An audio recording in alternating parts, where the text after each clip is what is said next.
I stared at the DNA results on my laptop screen, my coffee mug slipping from numb fingers and shattering on the kitchen floor. According to this test, my 23-year-old brother wasn't my brother at all. He was my son. Let me back up. 3 weeks ago, my family thought it would be fun to do one of those Ancestry DNA kits for Christmas. You know the ones, spit in a tube, mail it off, find out you're part Viking or whatever. My mom had been talking about tracing our family tree, and my brother Jake was obsessed with those crime shows where they solve cold cases with DNA evidence. Come on, Sarah, Jake had laughed, waving the kit box at me during our family dinner. Don't be such a killjoy. It'll be cool to see where we come from. I was hesitant. Not because I had anything to hide, at least, I didn't think I did. But there was something about voluntarily giving your genetic information to some random company that made me uneasy. Still, when Jake gave me those puppy dog eyes he'd perfected since he was little, I caved. Fine, I said, rolling my eyes. But if this comes back saying I'm related to some serial killer, I'm blaming you. Mom clapped her hands together like a little girl. Oh, this is going to be so exciting. Maybe we'll find some long-lost relatives. Wouldn't that be something? Dad just shook his head and muttered something about wasting money, but even he spit in his tube when Mom wasn't looking. We all did the tests that night, sealing up our little plastic tubes and dropping them in the mail the next day. Then we waited. And waited. The company said results would take 6 to 8 weeks, but Jake checked his email obsessively. Anything yet became his daily greeting when he'd call me at work. Jake, it's been 3 days, I'd laugh. Patience, grasshopper. But I was curious too, if I'm being honest. There were always these little gaps in our family stories. Mom would start telling us about her childhood, then suddenly clam up or change the subject. Dad was even worse, he barely talked about his family at all. Said they were complicated people and left it at that. The thing is, our family had always been tight.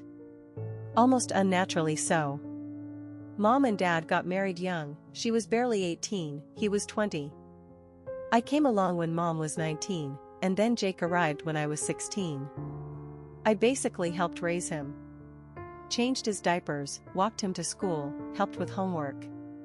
In a lot of ways, I felt more like his mother than his big sister. People used to comment on it all the time. Sarah, you're such a little mommy, they'd say when they'd see me pushing Jake's stroller or feeding him at family gatherings. It never bothered me. I loved that kid from the moment Mom brought him home from the hospital. But there were always these weird moments. Like how Jake looked nothing like the rest of us. Mom, Dad, and I all had dark hair and brown eyes. Jake was blonde with bright blue eyes. Mom always said he got it from her grandmother, but I'd seen pictures of great-grandma Ruth. She had dark hair too. And then there was Jake's birthday. March 15th. I remembered because it was exactly 9 months after my 16th birthday. I'd done the math years ago during some boring biology class about human gestation, but I'd pushed the thought away. Coincidences happen, right? The results came back on a Tuesday morning. I was getting ready for work when my phone started buzzing with texts from Jake. Results are in. Oh my God, Sarah. Call me now. I figured he'd found out we were descended from royalty or something equally ridiculous. Jake always did have a flair for drama. I was running late for a client meeting, so I texted back that I'd check mine after work and we could compare notes. But curiosity got the better of me during my lunch break. I pulled up the website on my phone, logged in, and started scrolling through the results. The ancestry part was pretty boring, mostly European, some Irish, a tiny bit of Native American. Nothing shocking. Then I saw the DNA relatives section. The first entry made my blood freeze. Jake Mitchell, predicted relationship, son. Confidence, 99.9%. I stared at my phone screen until the words blurred together. This had to be a mistake. A glitch in their system. Jake was my brother. My baby brother who I'd taught to ride a bike and helped through his first heartbreak and cheered for at every single one of his baseball games. My hands were shaking as I clicked on the detailed breakdown. The website showed these complicated charts about shared DNA segments and genetic markers. I didn't understand most of it, but one thing was crystal clear: Jake and I shared 50% of our DNA. The exact amount a mother and child would share. Not siblings. Not even half-siblings. Mother and son. I ran to the bathroom and threw up my salad. When I got home that night, I went straight to my laptop and logged into the site again, praying it had been some kind of mobile glitch. But there it was, clear as day. Jake wasn't my brother. He was my son. My mind was racing, trying to piece together a timeline that made sense. Jake was born March 15, 2001. That would mean he was conceived around June 2000. I was 15, almost 16. It was the summer before my junior year of high school. And then it hit me like a freight train. Camp Wildwood. I'd gone to sleepaway camp that summer for the first time. Mom had been insistent about it, which was weird because we'd never had money for things like camp before. But she'd somehow scraped together the fees and sent me off for 6 weeks to this camp in upstate New York. I remembered being homesick at first, but then I'd met this boy. Connor. He was a counselor in training, just 2 years older than me, but he seemed so mature, so worldly. We'd sneak out after lights out to meet by the lake. He told me I was special, different from other girls. He made me feel grown up. One night in late June, things went further than they ever had before. I was scared and inexperienced, and it hurt. But Connor said that was normal, that it would get better. He said he loved me. 2 weeks later, camp ended. Connor promised he'd write, said we'd see each other during the school year since he didn't live that far away. But I never heard from him again. When I got home, I tried calling the number he'd given me, but it was disconnected. I was heartbroken, but I threw myself into getting ready for junior year. And then, in early September, I got sick. Really sick. I was exhausted all the time, couldn't keep food down, was emotional and weepy. Mom took me to the doctor, convinced I had mono or something. That's where my memories get fuzzy. I remember sitting in the doctor's office with Mom, and then, nothing. Like there's this blank space where my memory should be. The next clear memory I have is waking up in a hospital bed. Mom was sitting beside me, holding my hand, crying. She told me I'd had appendicitis, that they'd had to do emergency surgery. I was in the hospital for a week, and then I was home recovering for another 2 weeks. When I went back to school, everyone was so sweet and concerned. My teachers gave me extensions on everything. My friends brought me flowers and get well cards. I milked the attention for all it was worth. But now, sitting in my kitchen with those DNA results staring at me, I realized what had really happened during those missing weeks. I'd been pregnant. And instead of telling me, my parents had lied to me. They'd taken my baby, my son, and raised him as their own. They'd let me believe he was my little brother for 23 years. I felt like I was drowning. The walls of my kitchen seemed to be closing in. Every memory I had with Jake was shifting, taking on new meaning. All those times people said I was like a little mother to him. All those moments when he'd run to me instead of Mom when he was hurt or scared. My phone rang. Jake's name flashed on the screen. I let it go to voicemail. It rang again. And again. Finally, I answered. Sarah? Where have you been? I've been trying to reach you all day. Jake's voice was excited, happy. Oblivious. Did you see the results? This is so weird, there's some kind of mix-up in the system. It says you're my mom instead of my sister. Can you believe that? I'm going to call the company tomorrow and complain. What a joke, right? I couldn't speak. My throat had closed up completely. Sarah? You there? Yeah, I managed to croak out. I'm here. So crazy, right? Mom's going to die laughing when she sees this. Dad too. Although knowing Dad, he'll probably blame it on the government trying to track our DNA or something paranoid like that. Government tracking. That's what Dad was worried about. Not the truth coming out about his grandchild that he'd been raising as his son. Jake, I said slowly, what if it's not a mistake? The line went quiet. What do you mean? What if the results are right? Jake laughed, but it sounded forced. Come on, Sarah. That's impossible. You're my sister.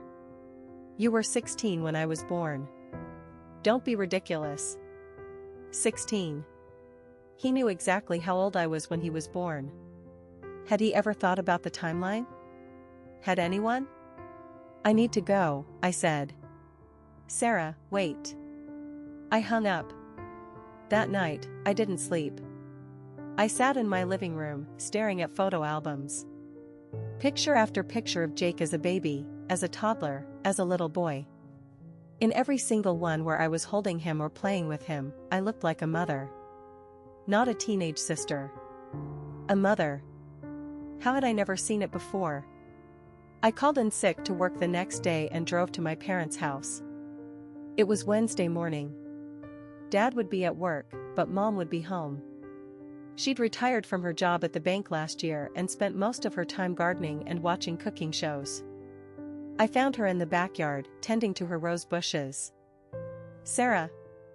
What a nice surprise. Shouldn't you be at work? I studied her face. Mom was 63 now, her hair completely gray, lines around her eyes from years of smiling. She looked like someone's grandmother. Which, I realized with a jolt, she actually was. We need to talk, I said. Something in my tone must have warned her. Her face went very still. About what, honey? About Jake. And about what really happened when I was 16. The gardening shears fell from her hands. We went inside and sat at the kitchen table where I'd eaten thousands of meals growing up.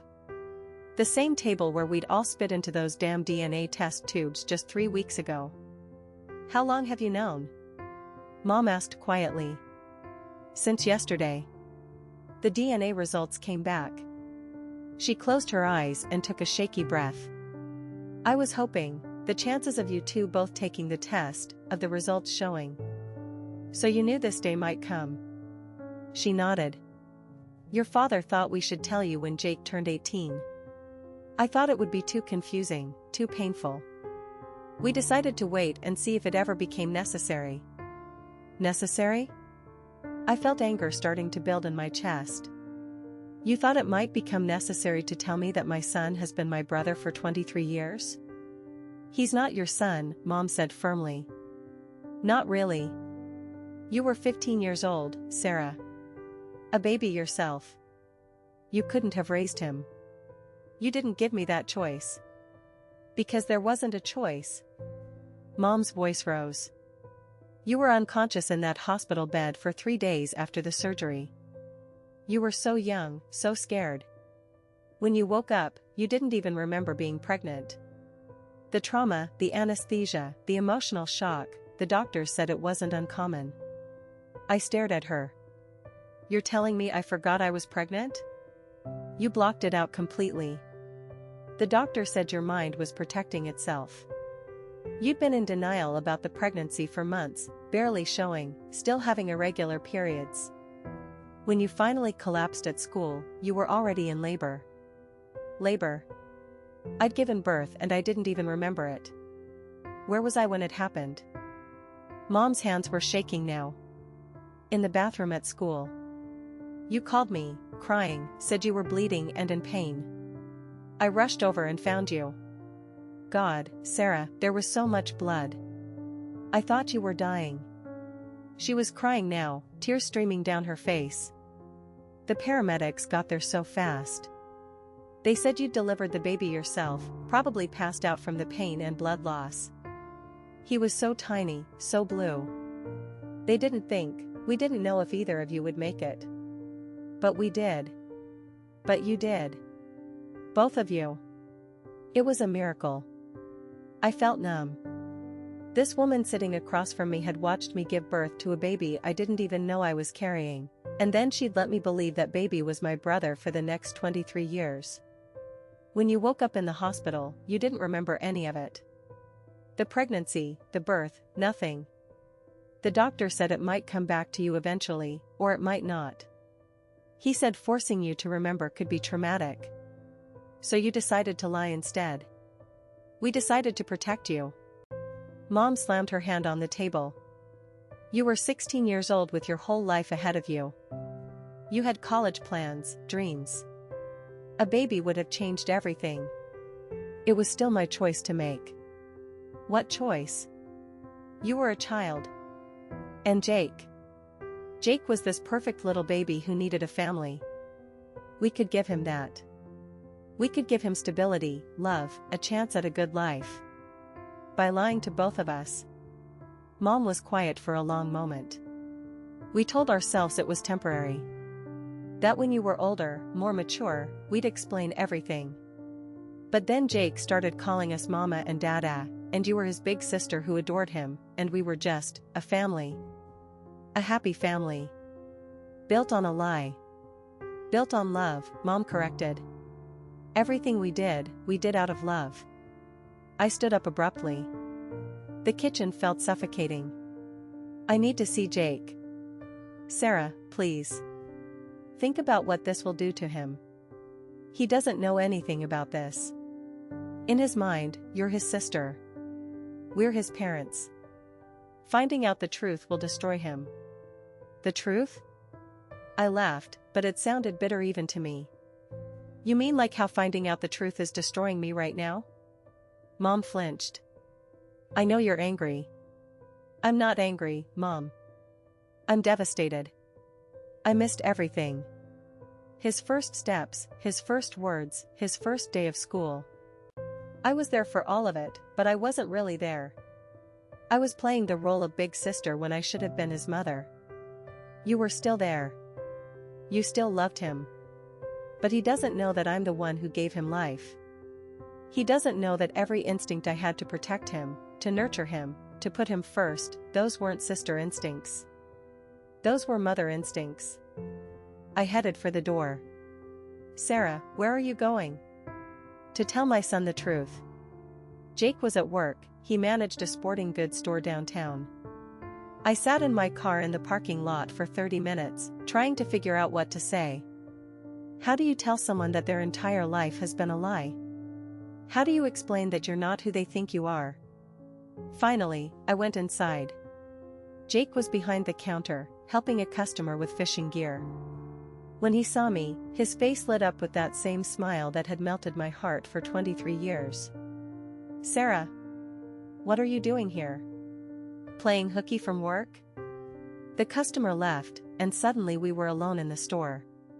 Jake came around the counter and gave me a hug. A normal, brotherly hug that now felt like everything and nothing at the same time. We need to talk, I said. His smile faded. This is about the DNA thing, isn't it? Sarah, I told you, it's just a mix-up. These companies make mistakes all the time. It's not a mistake, Jake. He stared at me. What are you talking about? I went to see Mom this morning. I asked her about the results, about what really happened when you were born. Jake's face went white. And she told me the truth. Finally. I watched as the color drained completely from his face. He sank down onto a stool behind the counter. What truth? So I told him. Everything Mom had told me, plus all the pieces I'd put together myself. The camp, the boy who'd gotten me pregnant, the blocked memories, the lie they'd all lived for more than 2 decades. Jake didn't say a word through the entire story. He just sat there, staring at me, his eyes getting wider and wider. When I finished, the silence stretched between us like a chasm. So you're telling me, Jake said slowly, that you're my mother. Not my sister. My mother. I nodded. And Mom and Dad are actually my grandparents.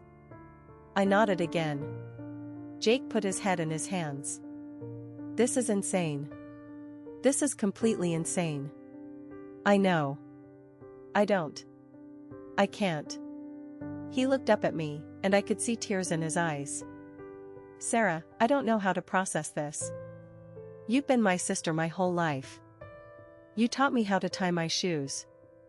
You came to my little league games. You helped me with my homework. You've been there for every important moment I can remember.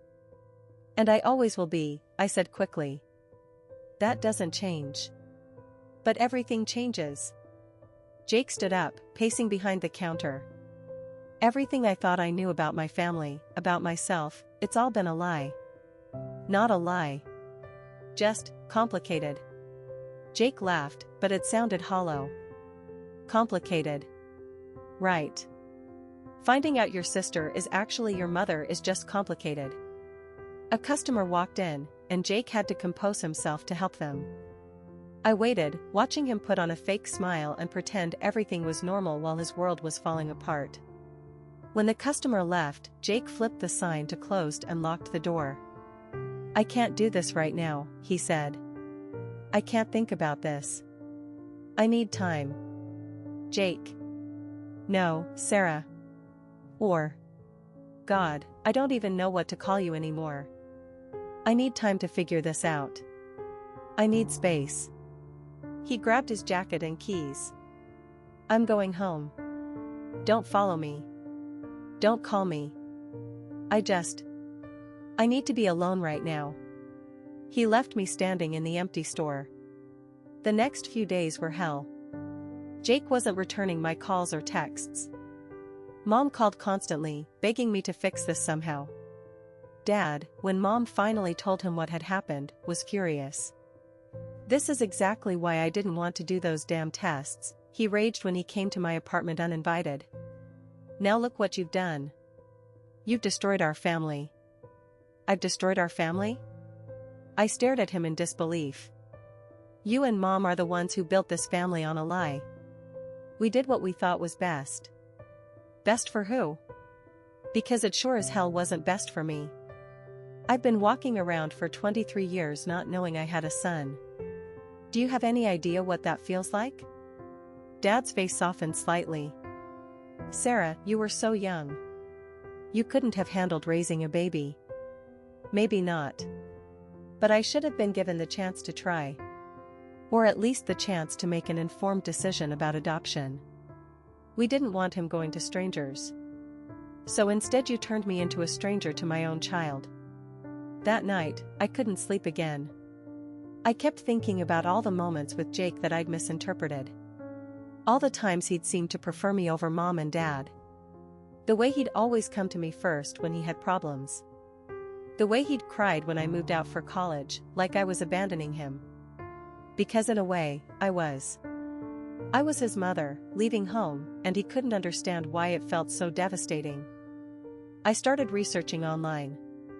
Support groups for people who discovered family secrets through DNA testing. Apparently, this kind of thing was more common than I'd thought. There were entire forums dedicated to NPE, not parent-expected discoveries. I read story after story of people who'd found out their fathers weren't their biological fathers, or that they had siblings they never knew existed. But I couldn't find anyone else who'd discovered their sibling was actually their child. 1 week after our conversation in the store, Jake finally called me. Can you come over? He asked. We need to talk. I drove to his apartment faster than I should have. Jake lived in a small one-bedroom place across town, decorated with the kind of furniture you'd expect from a 23-year-old bachelor. Sports posters on the walls, a giant TV, not much else. He looked like he hadn't slept in days. I've been thinking, he said as soon as I walked in. About everything you told me. About Mom and Dad. About you being my mother. I sat down on his couch, afraid to speak. And I keep coming back to the same question. If you're my mother, then who's my father? I'd been dreading this moment. His name was Connor. He was a counselor at the camp I went to that summer. Do you know his last name? No. He told me it was Sullivan, but when I tried to find him after camp, nothing came up. I think he might have lied about that too. Jake nodded slowly. So my father is some guy who took advantage of a 15-year-old girl at summer camp and then disappeared. Jake. No, it's okay. I mean, it's not okay, but I'm not surprised. This whole thing is so messed up, why wouldn't that be messed up too? He sat down across from me. I've been angry. Really angry. At you, at Mom and Dad, at the whole situation. But I realized something yesterday. I waited. You didn't choose this either. You were 15, and you were lied to just as much as I was. Maybe more, because you've been living with the consequences of their decision for 23 years without even knowing it. I started crying. I'd been holding it together for days, but hearing Jake, my son, defend me broke something loose inside me. I'm so sorry, I sobbed. I'm sorry I didn't fight harder to remember. I'm sorry I didn't push Mom and Dad for answers when things didn't add up. I'm sorry I wasn't the mother you deserved. Jake moved to the couch beside me and, for the first time since I'd told him the truth, he hugged me. Really hugged me. You were the mother I deserved, he said quietly. You just didn't know it. We cried together for a long time. 23 years of grief and confusion and love that had been mislabeled finally finding its proper place. When we finally pulled apart, Jake looked at me with red, puffy eyes. So what happens now? I don't know, I admitted. I know I can't undo the last 23 years. I can't get back all those moments when I should have been your mom instead of your sister. But maybe we can figure out what our relationship looks like going forward. I don't want to hurt Mom and Dad, Jake said. I mean, our. God, this is confusing. I don't want to hurt your parents. They raised me. They love me. Even if they made some terrible decisions, they're still the only parents I've ever known. I understand. And I don't want to take that away from you. But Jake, they need to face consequences for what they did. They stole 23 years from both of us. Jake was quiet for a moment. What kind of consequences? That's when I told him about my plan. I'd been thinking about it all week. Mom and Dad had made their choice 23 years ago to prioritize their version of family harmony over truth. They'd been comfortable living with their secret because they thought it would never come out. But now it had. And they were still trying to control the narrative, still trying to make decisions for Jake and me about how to handle this revelation. I want to tell everyone, I said. The whole family. All our friends. Everyone who's been part of this lie. Jake's eyes widened. Sarah, that would change everything. Everything has already changed, Jake. The question is whether we're going to keep living Mom and Dad's lie, or whether we're going to start living our truth. I pulled out my phone and showed him the Facebook post I drafted. 23 years ago, my parents told me I had a baby brother. What they didn't tell me was that he was actually my son. Last week, DNA test results revealed the truth about our family. My brother Jake is my biological child, conceived when I was 15 and born when I was 16. I have no memory of the pregnancy or birth. I was told I had appendicitis and emergency surgery. My parents decided to raise my son as their own child and my sibling, and they've maintained this lie for more than 2 decades. Jake and I are now working to build a relationship based on truth instead of deception. We're sharing this because we believe families should be built on honesty, not lies, no matter how well-intentioned those lies might be. Jake stared at the screen. You want to post this? On Facebook? Where everyone we know will see it. Yes. Sarah, this will humiliate Mom and Dad. Everyone will know what they did. Everyone should know what they did. They made a choice that affected all of us, but especially you and me. They should own the consequences of that choice. But what about their reputation? Dad's job, Mom's friends from church? What about the 23 years they stole from us? What about the fact that you've been walking around not knowing who you really are? What about the fact that I've been loving you as a sister when I should have been loving you as your mother? Jake set the phone down. I need time to think about this. How much time? I don't know. This is huge, Sarah. Once you post something like that, there's no taking it back. You're right. There's no taking it back. Just like there's no taking back what Mom and Dad did to us. That weekend, Jake called a family meeting. He asked Mom and Dad to come to his apartment, and he asked me to be there too. When Mom and Dad arrived, they looked like they'd aged 10 years in the past week. Dad's face was haggard, and Mom's eyes were red from crying. "We know you're upset," Mom began as soon as she sat down. "We know this is a lot to process. But we can work through this as a family. We don't need to involve anyone else. This can stay between us." "Can it?" Jake asked. "Because I've been thinking about that all week. About keeping this secret. And I realized something. I'm 23 years old, and I've been living a lie my entire life. My birth certificate is wrong. My medical history is wrong. Everything I thought I knew about my genetics, my family tree, my identity, it's all wrong." Dad shifted uncomfortably. "Jake, you're still our son. That hasn't changed. But it has changed. You're not my father, Dad. You're my grandfather. And Mom, you're not my mother. You're my grandmother. Sarah isn't my sister. She's my mother. How can you sit there and tell me nothing has changed?" "What we mean," Mom said carefully, "is that our love for you hasn't changed. Our commitment to you hasn't changed. Your commitment to lying to me hasn't changed either," Jake shot back. I watched this exchange with a mixture of pride and heartbreak. Pride because Jake was standing up for himself, demanding truth and accountability. Heartbreak because I could see how much pain this was causing him. "We never meant to hurt anyone," Dad said quietly. "But you did hurt people," I said. "You hurt me by taking away my choice and my memories. You hurt Jake by building his entire identity on a lie.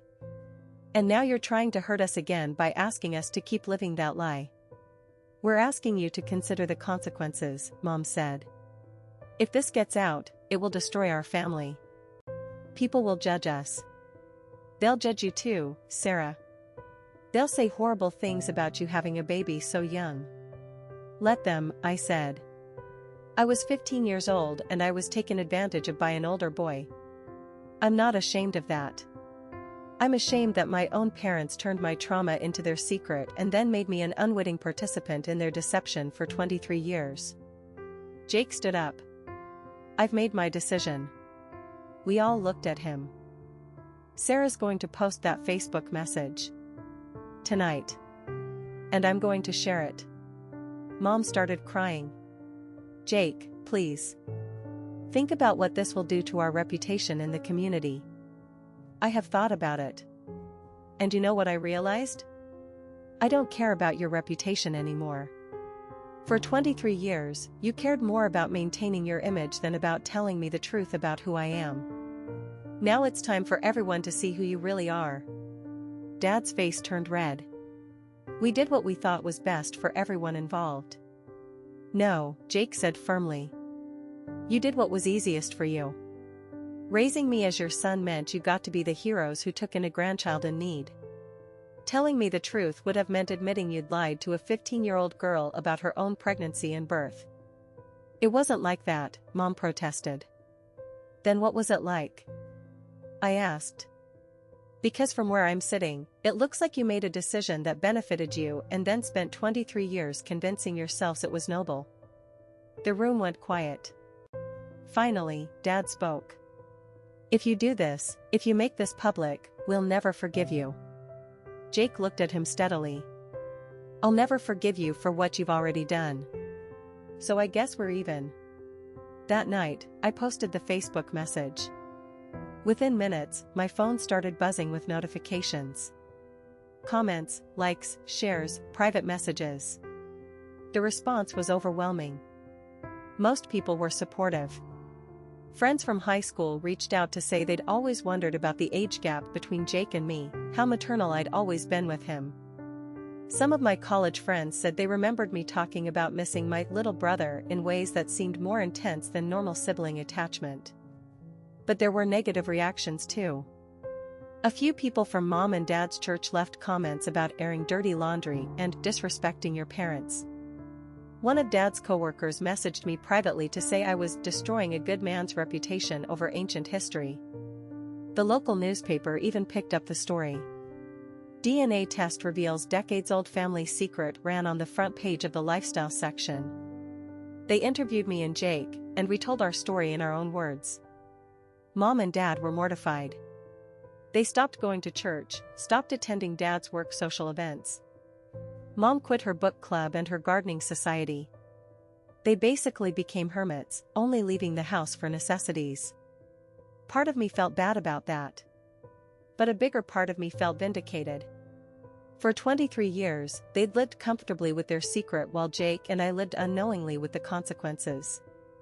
Now they were experiencing consequences too. 3 months later, Jake and I started going to family therapy together. Not with Mom and Dad, they refused to participate, but just the two of us, trying to figure out how to rebuild our relationship on a foundation of truth instead of lies. It wasn't easy. Jake struggled with anger, at Mom and Dad for lying, at me for exposing the truth so publicly, at the biological father who'd abandoned us both before he even knew we existed.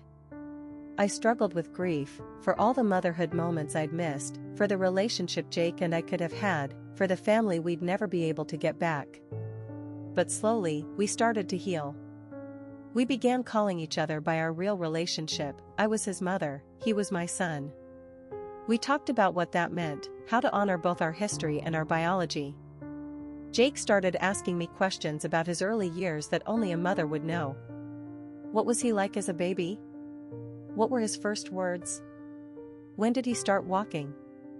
I realized that even though I hadn't known I was his mother, I remembered everything. Every milestone, every cute thing he'd said, every moment that had made my heart swell with what I now recognized as maternal pride. We also started the difficult process of trying to find his biological father. It was a long shot. Connor Sullivan was probably a fake name, and it had been 24 years. But Jake wanted to know, and I wanted to help him find those answers. 6 months after the DNA revelation, we got a breakthrough. A genealogy expert who specialized in using DNA to find biological parents had taken on our case pro bono after reading about us in the newspaper. She'd been building a family tree using Jake's genetic matches and had narrowed down the possibilities to 3 men who would have been the right age to be camp counselors in 2000. One of them was named Connor McBride. He lived in Pennsylvania now, was married with 2 kids, and worked as a high school teacher. The genealogist was 85% sure he was Jake's father. Jake agonized over whether to contact him. What do you say to someone who might be your father but probably doesn't even know you exist? How do you explain that you're the product of a summer camp relationship that he's probably forgotten completely? In the end, Jake decided to reach out through social media.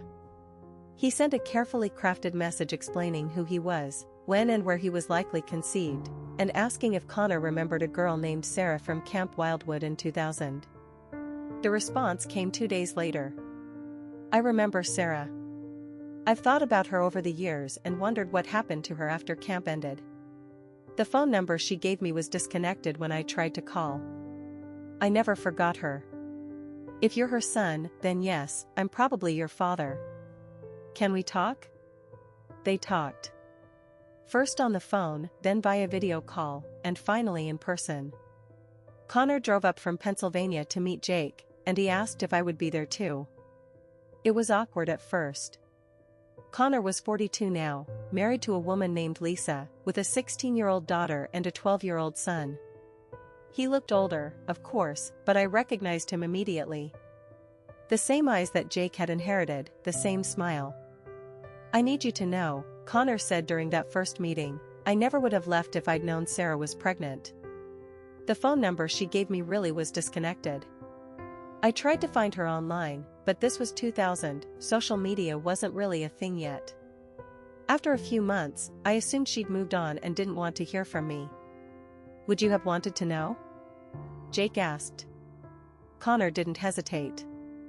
Yes. Absolutely.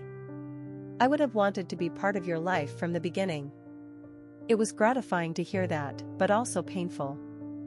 Another choice that had been taken away from all of us by Mom and Dad's decision to lie. Connor and Jake started building a relationship slowly. Connor's wife Lisa was understanding and welcoming, and their kids were excited to have a big brother they'd never known about. Jake started visiting them regularly, getting to know the father he'd never had and the half-siblings who shared his smile and his love of baseball. Meanwhile, my relationship with Mom and Dad remained strained. They were hurt and embarrassed by the public revelation, and they couldn't understand why I'd felt the need to humiliate them instead of handling it privately. "We could have worked this out as a family," Mom said during one of our few conversations after everything came out. "We are working it out as a family," I told her. "Jake and I are building a real relationship based on truth. Connor is getting to know his son. That's what family should look like. What about us? Don't we get to be part of this family anymore?" That was the hardest question of all. Because the truth was, I didn't know how to have a relationship with the people who had stolen 23 years of my motherhood and Jake's true identity. I didn't know how to trust them ever again. "I don't know," I said honestly. "Right now, I can't separate the people who raised Jake with love from the people who built our entire family on a lie. Maybe someday I'll be able to do that. But not yet."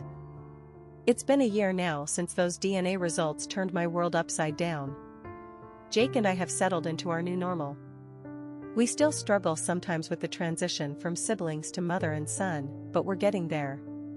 We talk almost every day, have dinner together twice a week, and celebrate holidays with Connor's family.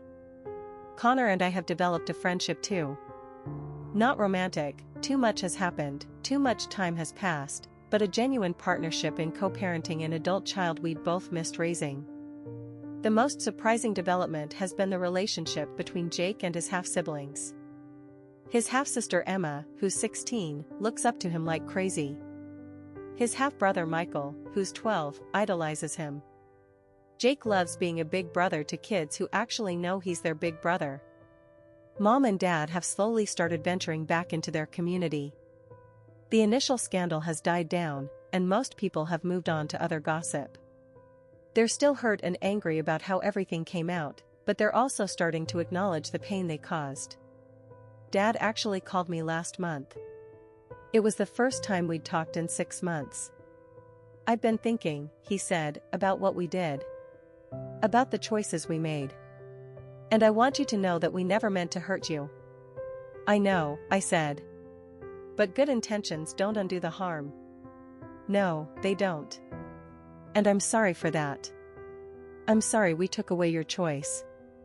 I'm sorry we lied to Jake for so long. I'm sorry we put our comfort above your right to know the truth about your own life." It wasn't a complete apology. He didn't acknowledge that going public had been the right thing to do, and he didn't take full responsibility for the decades of deception. But it was a start. I'm still working through my own healing. Therapy has helped, but there are still days when I feel overwhelmed by grief for all the motherhood moments I missed. Jake's first steps, his first day of school, his graduation from high school, I was there for all of it, but I was there as the wrong person. I was cheering for my little brother instead of celebrating my son's achievements.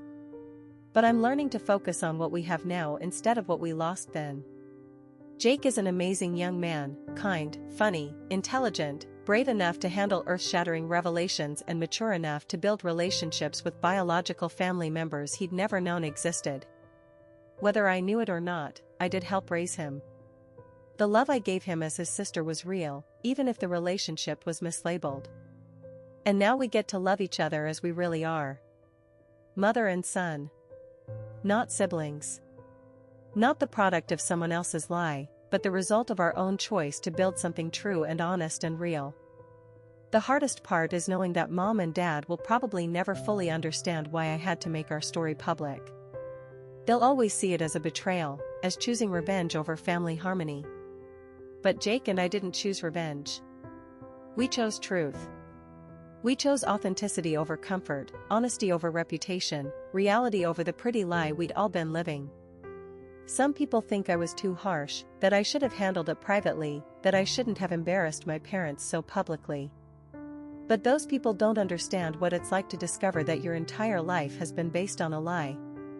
They don't know what it feels like to realize you've been loving your own child as a sibling for 23 years because the people you trusted most in the world decided you couldn't handle the truth. I don't regret exposing the lie. I regret that it was necessary. I regret that mom and dad chose deception over honesty for more than 2 decades. I regret all the time Jake and I lost, all the conversations we should have had, all the moments that were stolen from us. But I don't regret fighting for the truth. And I don't regret giving Jake and me the chance to build a real relationship based on who we actually are instead of who we were told to be. Family secrets have a way of poisoning everything around them, even when they're kept with good intentions. The truth might be painful, but lies are worse. Lies rob people of their agency, their identity, their right to make informed choices about their own lives. Jake and I chose truth. It wasn't easy, and it wasn't pretty, but it was real. And now we get to be real with each other too. Have you experienced something like this? Tell me in the comments.